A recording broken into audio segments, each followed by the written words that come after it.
A lot of women are being set up for failure. A lot of you are being led down the wrong path to disaster when it comes to dating and relationships. Not because dating and relationships is just so hard that there's no success to be found, but simply people are giving you misguided advice. They're projecting negativity onto the situation. They're trying to help you by giving you tips and tricks that only lead to more games being played. The advice may be well-intentioned, but it's only creating more damage, more drama, more nonsense, and more headaches for you. And I want to stop all that. I want to make sure you're getting healthy advice, because that's the key here. It's not just about having a relationship. It's about you living a healthier life. And yes, being able to have healthier, happier relationships, even making your dating a lot more positive. So I'm gonna lay out for you some of the worst advice women are getting that's keeping them single, all right? So let's get right to it. Number one is the idea of find a man who loves you more than you love him. I can't tell you how much I hate this, okay? Oh my gosh, every time I hear this piece of advice being passed around, it pisses me off because it is so misguided and it is so dysfunctional, and I'm going to explain to you why. All right, so first let's understand the premise of it. The idea is essentially by finding the man who loves you more than you love him, it's going to be safer there, it's going to be better for you, you're more likely to have a man who's going to be committed to you and serious about you. And let me tell you something, a lot of women have tried that. A lot of women have gone down that path, and please go ask them how did it work for them, and not maybe month 3, maybe not year 1. At some point, how did this thing go for them? I'm going to tell you how it went. It went horribly. It did not go as planned. It ended up being even worse than trying to find a situation that was better for them. Let me explain why. Number one, understand that if you can even begin to quantify who loves who more, you are dealing with the wrong person. You are not in the right relationship because you're starting from an unbalanced situation, all right? The idea that you can say they love you more than you love them simply says to me, you're just not in love with them. You're not into them like that. And now you may think, well, yeah, but that's okay because that's going to make it safer. No, I always say the safe choice is usually the wrong choice. Because what happens is this, the woman gets this man, and because she's not truly into him like that, more importantly, if you know me, you know I'm going to say there is no real connection there, all right? You're not really able to sustainably pour into him the way that he will need you to, all right? And his efforts initially may be because he's so infatuated, he may feel like he's in love, whatever. But he's not going to be able to keep that up because essentially you cannot be the woman that he truly needs because he's not the man you truly need. And at some point, that starts to show itself. At some point, this safe choice starts to feel like he's not getting what he's looking for. And now he starts to revert back to those ways that you were afraid you would have to deal with the other man that you may have been considering or other men you dealt with. And what I mean by that is he starts acting inappropriately. He may start to cheat. And I mention this because I can't tell you, I'm telling you, like, again, remember, I coach people all the time. I can't tell you how many times a woman has chosen a man thinking he will never do me wrong. He's lucky to have me. He's grateful. He appreciates my existence. But if he's not getting what he needs, and again, no matter how hard he's going to get you or how hard he's going in putting in his effort to get you to show you he loves you, at some point he wants a payoff. At some point he wants a level of reciprocity that you may not be able to meet because you're not truly into him enough. When that point comes, he will start to act up. When that point comes, he will start to look elsewhere to fill that void. And it may not always lead to cheating, but many times it does.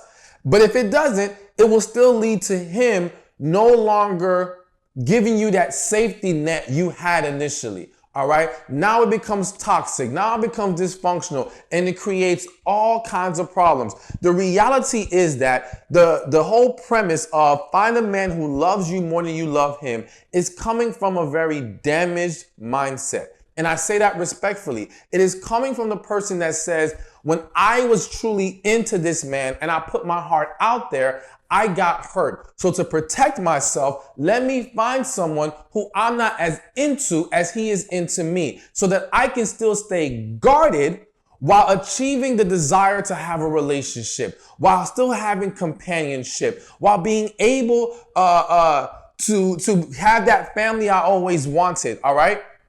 But again, you're cheating him of the love that he deserves, and you're cheating yourself because his actions that you may perceive as love aren't even being fueled by real love in most cases, all right?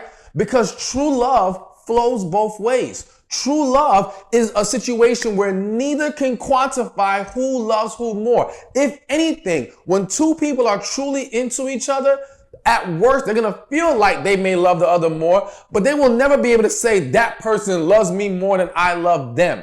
Not when you're really in love with somebody. And that's what you need for a healthy relationship. That's what you need for success in the long term. The other way is going to it always causes problems.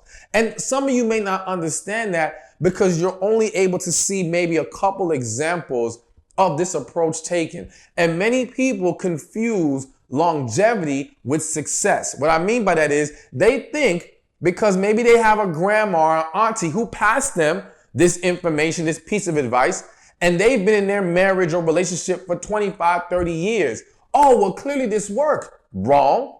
Because if for 20 of those 25 years or 28 of those 30 years has been miserable, then how the hell was it a success? If she hasn't been happy and fulfilled in this relationship, how was it good? Are they showing you the dysfunction? Are they showing you all that has gone wrong because of it? The reality is that they probably won't, because they want to defend their position and validate why they even chose to get themselves in a relationship like this. And so they're passing this on to you out of the idea that it will protect you. But I always say the same walls that you have up to protect you are the same walls blocking your blessings. So please, I hope I explained it well enough, but this is something that I'm very serious when I say this is bad advice, all right? And I don't mean that to be disrespectful to anyone who is giving that advice, but it's bad advice. I mean, there's no way around it. It is going to cause more harm than good. My desire for you is to have a great, healthy, fulfilling relationship where a connection is involved. And if you can say they love you more than you love them, there ain't no connection there. Advice number 2, or you can call this maybe an ideology that's passed along. And that is, take me as I am, flaws and all. Okay? Now listen, all right? Here's the problem with this. It sounds good, but what if your flaws are the exact reason why nobody's taking you? Now, again, I don't say that to be mean. I say that to be honest and real with you. We can't take on a mindset that essentially excuses our issues, all right? Granted, some people would love to say everyone has issues. Everyone does not have issues, all right? Everyone may have had an issue at some point or will experience an issue. Many people have healed. Many people have overcome their issues, and they're not projecting these things onto their relationships. But many people out there, and you've dealt with these individuals, and it might be you too, their issues are directly undermining their ability to have a healthy relationship. Their issues push partners away. Their issues create an unhealthy, toxic environment. So how can we then turn around and say, well, you should take me, flaws and all? No, flaws are meant to be worked on. Granted, we're always a work in progress. There's always things to improve. It doesn't mean you have to be perfect. But you have to be in a mindset of trying to bring your best to the situation. And not just for the sake of relationship and not staying single, for your own quality of life, for your family relationships, for your business relationships, for every aspect of your life. You've got to be working towards being a better you. So you got to remove this take me, flaws and all. when you're gonna use it as a way to turn a blind eye to the very real issues you have that are causing a problem. And listen, we have to be open and willing to receive the criticism of our issues, not in someone attacking us and trying to put us down. No one has to allow someone to beat them up over the head with criticizing them. However, when someone is giving you constructive criticism with love, with a desire to truly help you, yes, don't take so much offense to it to where now you can't allow yourself to embrace and understand what needs to happen in your life. You've got to work on yourself. You got to become better. And again, it's that mentality that is both keeping a lot of women and people in general single, all right, as well as destroying your relationships, even if you are getting in one. Now, next on the list of bad dating advice that keeps women single, all right, is let him chase you. Listen, now I know some of y'all already might be shaking your head like, oh, hell no, he needs to chase. I'm the prize, blah, blah, blah. Listen, stop. One, I have a video that discusses this whole you're the prize mindset. And I am a firm believer that both a good woman and a good man are both the prize in a relationship. Meaning we have to respect and value the blessing that each of us are when we come into that relationship. To have the mindset that I am on this higher pedestal, that I am the prize and you should worship me essentially, all right? But it creates a dynamic where then I don't view you in the same regard, or I don't uplift, praise, respect, value you the same way.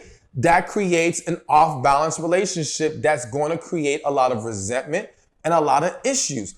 Or forget just creating that kind of relationship, it will set you up to choose the wrong men, or it will set you up to be attracting a lot of the wrong men, all right? Because you're not bringing the energy that shows you can appreciate that good, great man who does, yes, should be pouring into your life, should be viewing you as a prize, but you have to see him as a prize too. But let's get back to this whole letting him chase you.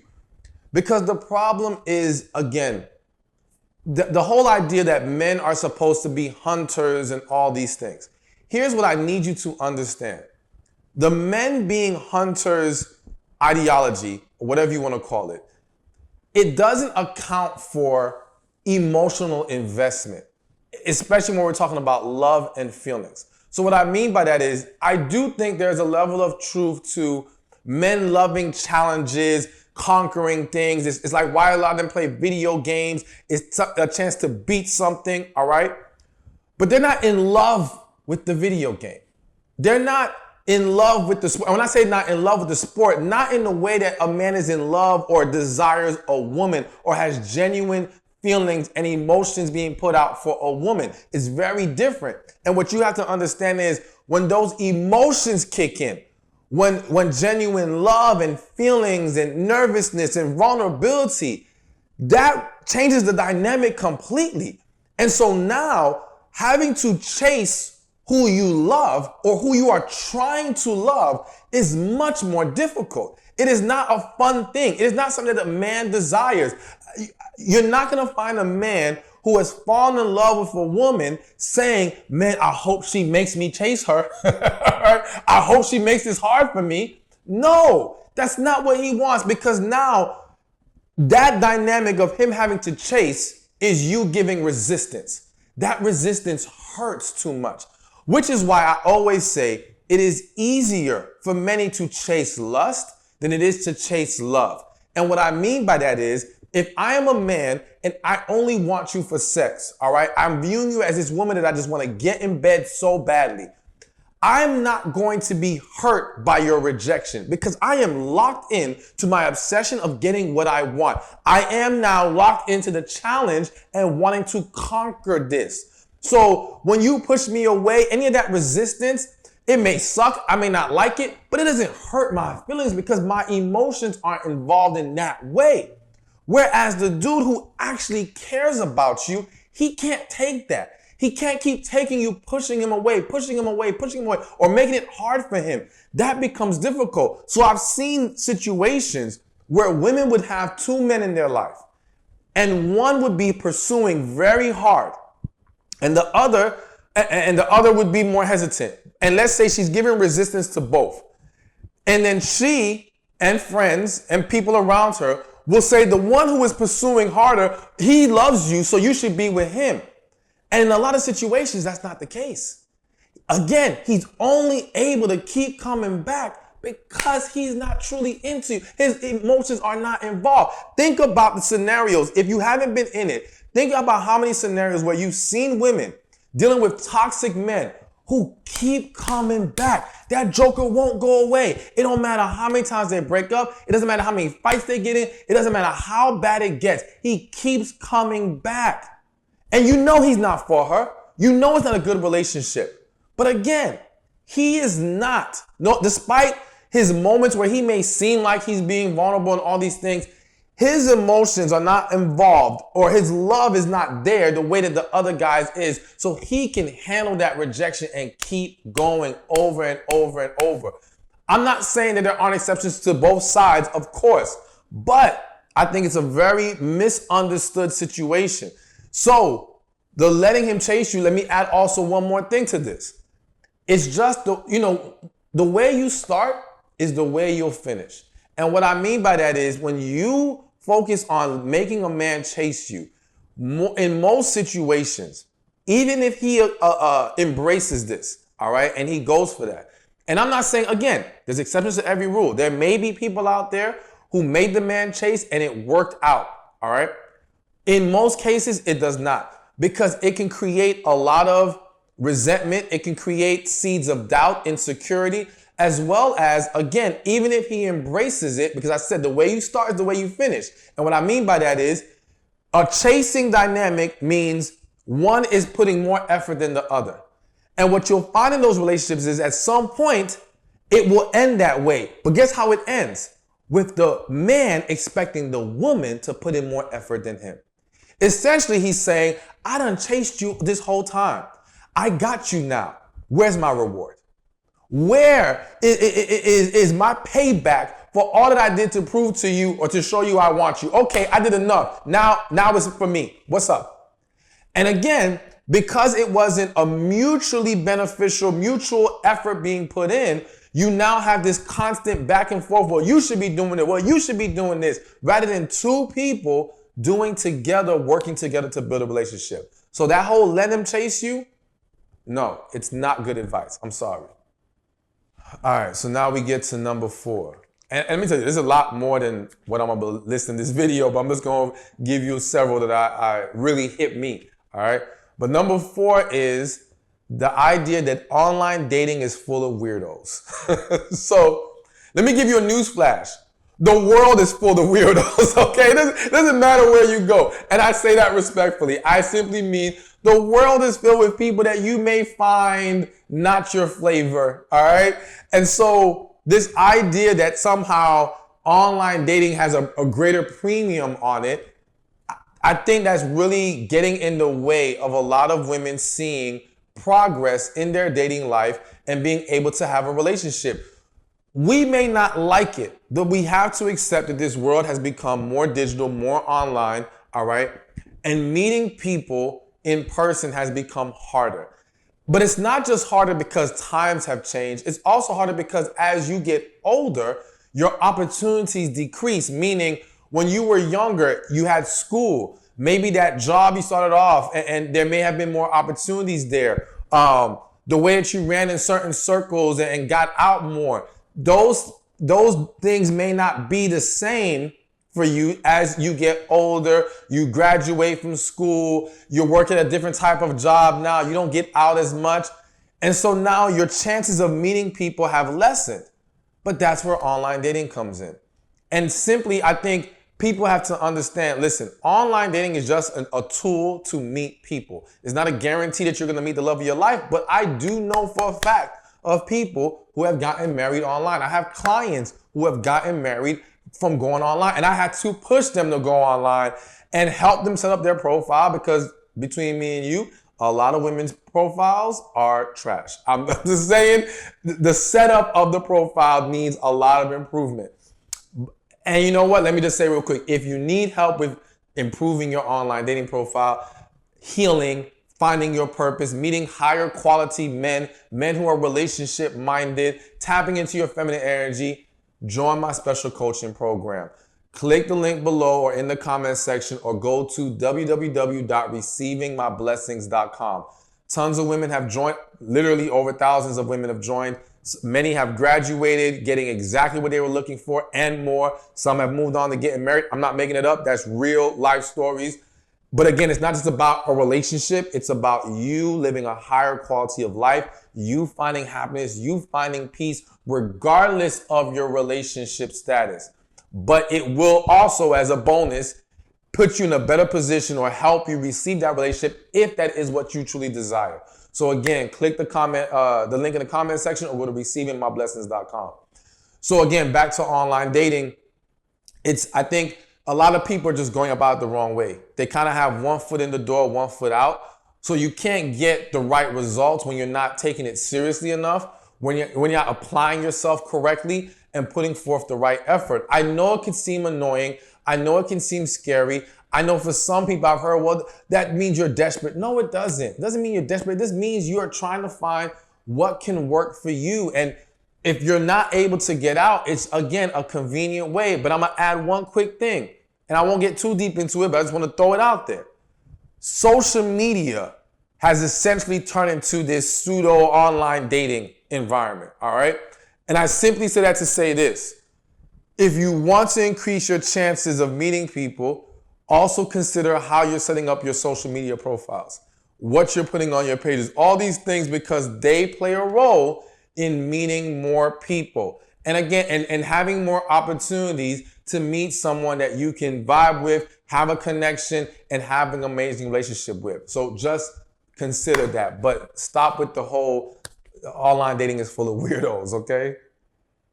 All right, so now next on the list, another piece of bad dating advice keeping women single is the idea that time heals all wounds, all right? Again, this is one of those things that it sounds pretty.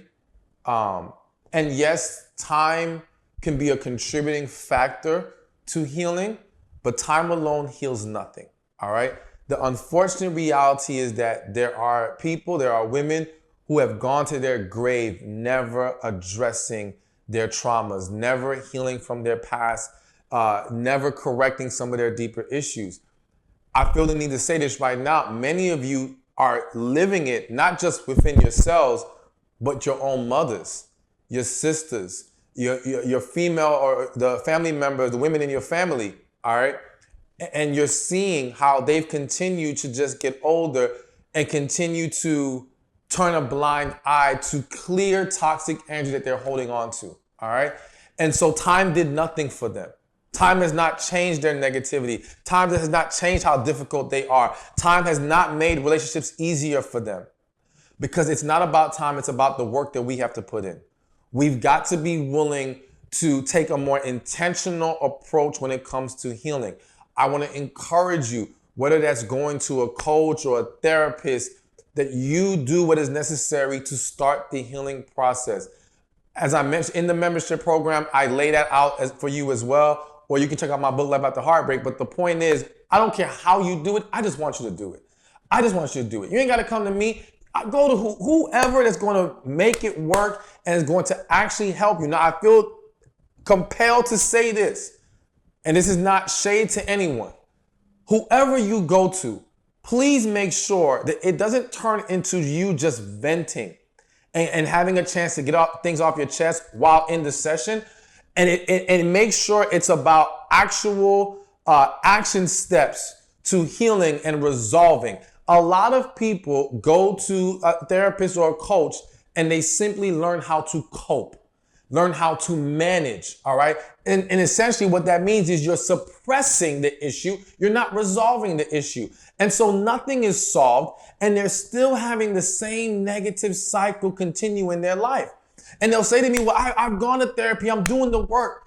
And I'm proud of you for taking those steps, but you also have to be mindful that there has to be a better approach taken, and it can't just be you sitting there talking about your life all day. That's part of it, but there's more to it than that. So be mindful in that, with that issue, all right? When you're seeking the help that you need from a third party. But again, time does not heal all wounds. We have to take certain steps. We have to be intentional. I know it's tough.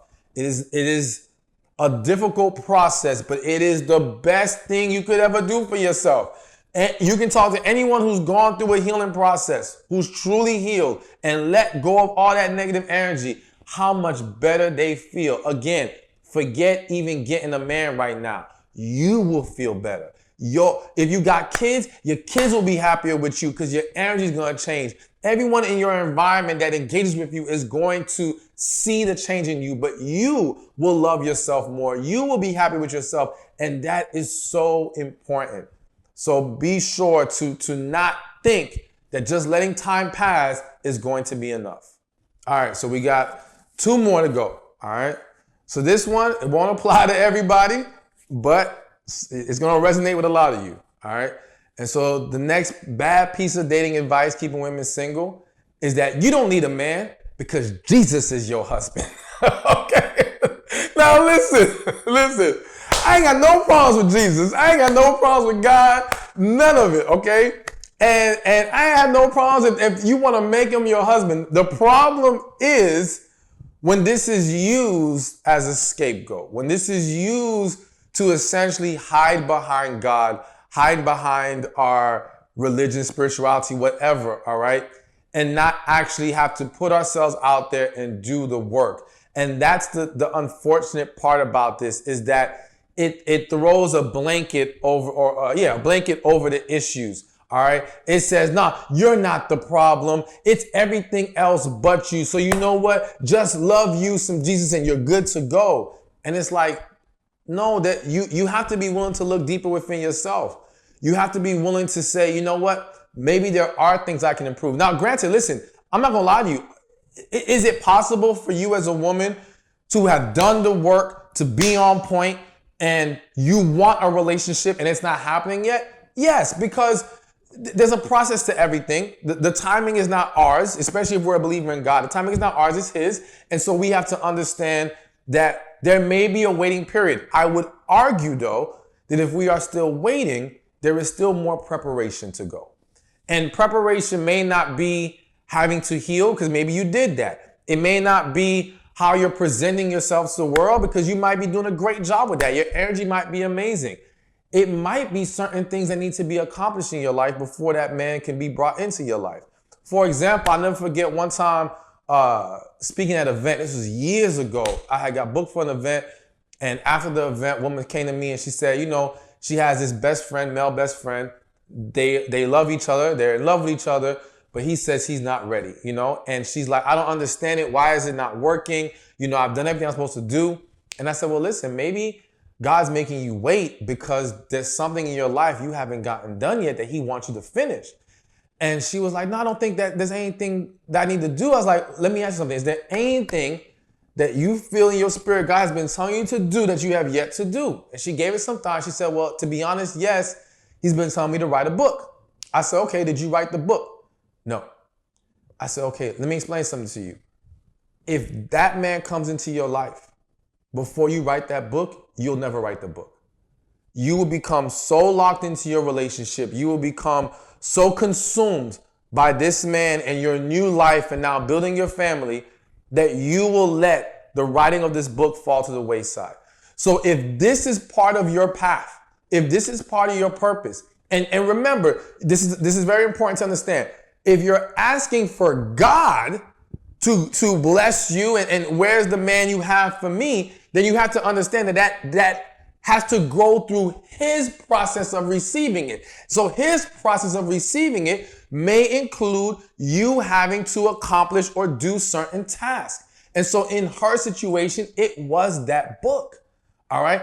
For some of you, it may be a business. It may be a move somewhere. It may be whatever. All right. It may be reconciliations. That just kind of hit my spirit. It may be reconciliation with one of your parents that you've been putting off for a long time. All right. There may be something that has to be done first because it's a huge piece of the puzzle to set you up for success, because you have to understand this. Anyone can go get a relationship. If you really want it bad enough, and depending on how you lower your standards, you can go get a relationship.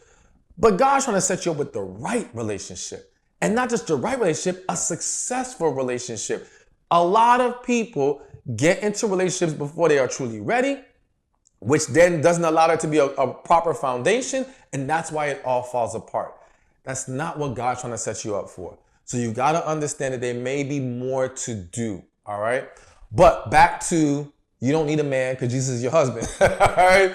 Again, I simply do not want you to hide behind God, because many women will say, well, I gave my life to the church, or I gave my life to God and still no man. I'm like, yeah, because you're not walking with God, you're hiding behind him.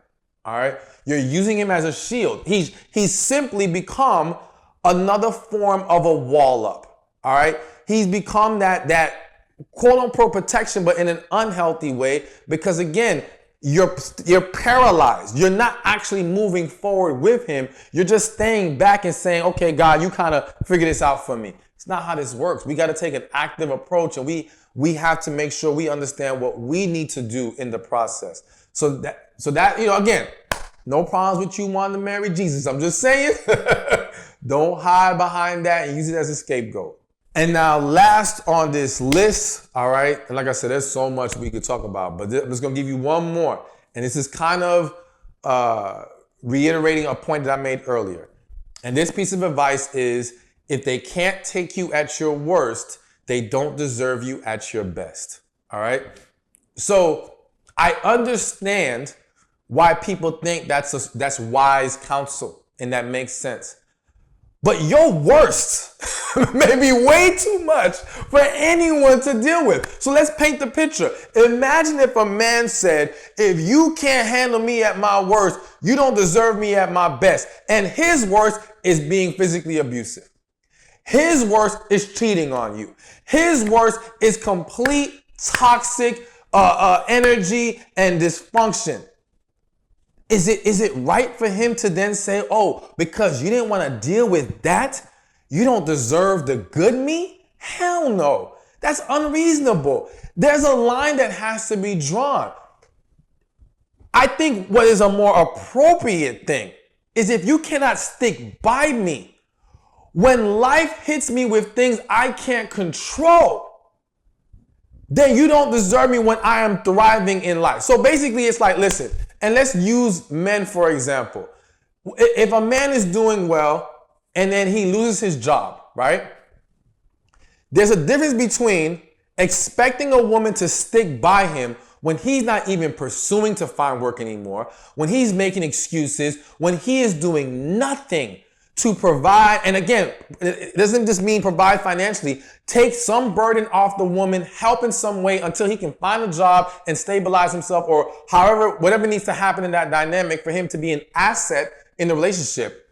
That's very different versus him expecting you to stick by him while he is putting that effort in, while he is doing his, he's holding up his end of the bargain, while he is still trying to pour into you. Now that's a man that can say, okay, if you can't stick by me when this thing that I can't control, this being laid off happens, even when I'm still trying to give you my best, then you don't deserve me when everything's going great. That's reasonable. So yes, as a woman, that's okay to say. But if your worst is bad, toxic behavior, you need to fix that. Period. I don't care who you are. You got to fix that. We have to stop. Our partners should not always have to be expected to fix us and deal with the toxic side of us if we're not willing to do anything about it. That's the thing. It's one thing to have a toxic moment. We're all human. We're going to do some stupid stuff sometimes, okay? It happens. I get it. Man or woman, I ain't knocking nobody.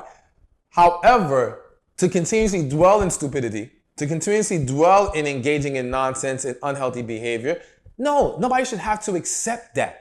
And if I have to accept that to get your best, you can get the hell on. I ain't got time for that, and you should not have time for that. Hey, thank you for watching this video. Be sure to check this one out right here, and I'll see you there. You deserve a man who's gonna make you a priority, not a convenience.